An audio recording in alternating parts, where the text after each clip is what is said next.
दूर भइलू ऐसे जैसे सूरज चांद होला। जहाँ भी रहबू खुश रही है हमार करेगा। दुआ ईमान जी फरान के बाद तूने पाया क्या हमारा दिल तोड़ के, चले आते थे बुलाने पे ही दौड़ के, चले आते थे बुलाने पे ही दौड़ के।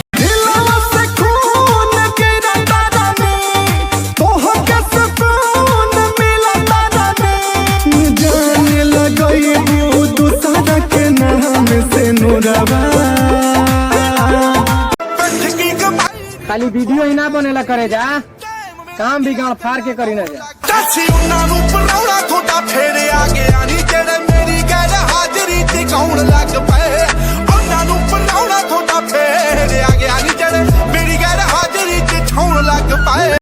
अरे तू कैसे कोई की मंजीवा की कुछ औकात नहीं है। तोर बहनी तो अभी भी फोन करो आधी आधी रात में। अरे तू कैसे कोई की है मंजीवा की कुछ औकात नहीं है। तोर दीदिया तो अभी भी फोन करो आधी आधी रात में। और सुन न, गोली बंदूक रखला से कोई औकात वाला आदमी कहला जा है। तो अपन बहनी के शादी हमरा से करवा दही ने, तब तू देखिए कि कितना गोली चलो तोर दीदिया के बारात में।